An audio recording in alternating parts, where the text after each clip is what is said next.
ठीक है बच्चों। सो अब हमने पहले फर्स्ट कविता का भावार्थ समझा था। हमने फर्स्ट कविता का भावार्थ समझा था कि नहीं बच्चों? सो कविता का फर्स्ट भावार्थ समझा। उसके बाद आप फिर से मैं आपको वही भावार्थ रिपीट करती हूँ। फिर से क्या करूंगी? वही भावार्थ रिपीट करूंगी। तेरी है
होता है?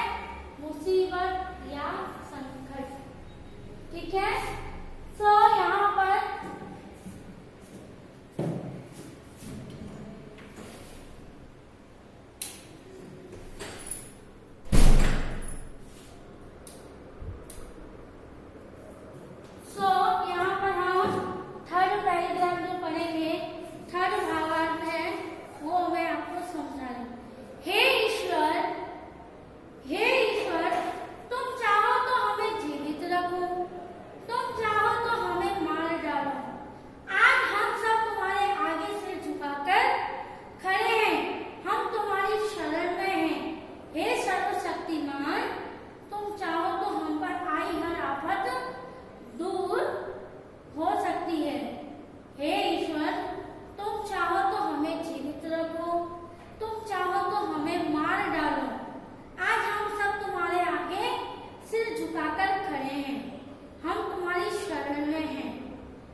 हमारा जो मस्टर्ड, और टालना यानी दूर करना। ठीक है, सो आपने कभी सुना होगा, कभी कोई मरता है तो हम क्या बोलते हैं? भगवान की इच्छा थी तो भगवान ने उसको अपने पास बुला लिया। भगवान की इच्छा थी इसीलिए। अभी मैं आपसे बहुत अच्छे से बात कर रही हूँ, लेकिन आपको आधा घंटे, आजकल लोग जब मृत्यु पाते हैं तो हमारा जो शरीर है, शरीर यही रह जाता है और हमारे शरीर के अंदर जो आत्मा है, हमारा जान है, जो हमारे प्राण है, वो निकल जाते हैं। अगर हमारे अंदर जान ना हो तो हमारा शरीर एक मिट्टी के समान है। हमारा शरीर क्या है? एक मिट्टी के समान है। ठीक है, इसीलिए कभी भी हमें इस दुनिया में कभी किसी से भी बैर भाव नहीं रखना चाहिए। कभी भी हमें किसी से किसी भी तरह का बैर भाव, किसी से झगड़ा नहीं करना चाहिए, क्योंकि हम चले जाते हैं लेकिन हमारी बुराइयां और हमारी अच्छाइयां ही लोग याद करते हैं। हम चले जाते हैं तो लोग क्या करते हैं? हमारी बुराइयां या हमारी अच्छाइयां ही हमेशा याद रखते हैं।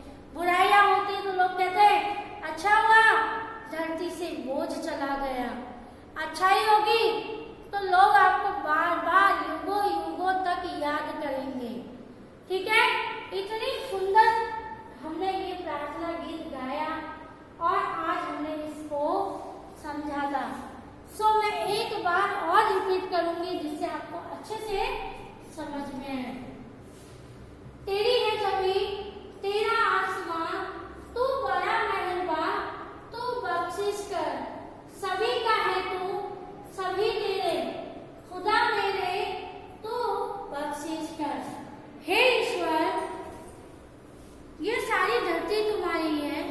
हे ईश्वर, ये सारी धरती तुम्हारी है और ये आकाश भी तुम्हारा है। तुम बड़े दयालु हो, तुम बड़े दयालु हो। हमारे अपराधों के लिए तुम हमें क्षमा करना, हमारे अपराधों के लिए तुम हमें क्षमा करना।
हम किस हालत में हैं इसकी हमेशा खबर रखना।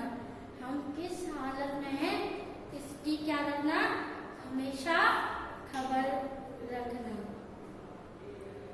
अब अंतिम भावार्थ।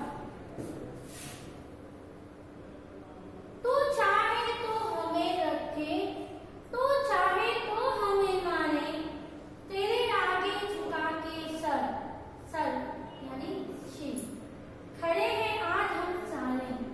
ओ सबसे बड़ी ताकत वाला यानी सर्वशक्तिमान, तू चाहे तो हर आफत टाले, तेरी है जमीन। सो यहाँ पर हे ईश्वर तुम चाहो तो हमें जीवित रखो, तुम चाहो तो हमें मार डालो। आज हम सब तुम्हारे आगे सिर झुकाकर खड़े हैं, हम तुम्हारी शरण में हैं, हम तुम्हारी शरण में। हे सर्वशक्तिमान, तुम चाहो तो हम पर आई हर आफत दूर हो सकती है। हे ईश्वर तुम चाहो तो हमें जीवित रखो, तुम चाहो तो हमें मार डालो। आज हम सब तुम्हारे आगे सिर झुकाकर खड़े हैं, हम तुम्हारी शरण में हैं। हे सर्वशक्तिमान, तुम चाहो तो हम पर आई हर आफत दूर कर सकते हो। तो बच्चों, मुझे उम्मीद है कि आपको इस कविता का भावार्थ अच्छे से समझ में आया होगा। अब मैं आपको, वैसे तो मैंने पोयम एक्सप्लेन करते समय आपको शब्दार्थ यानी कि समानार्थी शब्द बताए थे, लेकिन मैं फिर से एक बार रिपीट करती हूँ। बख्शिश अर्थात भेंट, उपहार या क्षमा करना। मालिक यानी स्वामी ईश्वर। रहमत यानी कृपा, रहमत का अर्थ क्या है, कृपा। आफत, मुसीबत, संकट। मेहरबा यानी कृपालु, दयालु। जिस्म यानी शरीर, जा का मतलब होता है प्राण। बख्शिश अर्थात भेंट, उपहार, क्षमा करना। मालिक, स्वामी, ईश्वर। रहमत का होगा कृपा, रहमत का क्या होगा बच्चों, कृपा। आफत यानी मुश्किल, संकट। मेहरबान यानी कृपालु, दयालु। जिस्म अर्थात शरीर या जान या प्राण भी कह सकते हैं। ठीक है बच्चों, सो मुझे उम्मीद है कि आपको ये पोयम, यह प्रार्थना गीत खूब अच्छी तरह से समझ में आया होगा। हम फिर नेक्स्ट वीडियो में भी मिलेंगे इस चैप्टर की एक्सरसाइज को लेकर। सो बच्चों, जैसे कि अभी हमारी गुजरात गवर्नमेंट एग्जाम लेगी, सो उसके अकॉर्डिंग हमें एक एक क्वेश्चन अच्छे से क्या करना है, लर्न करना है, अच्छे से समझना है। ठीक है बच्चों, सो अब इस वीडियो के साथ हम नेक्स्ट वीडियो में यानी पार्ट 3 में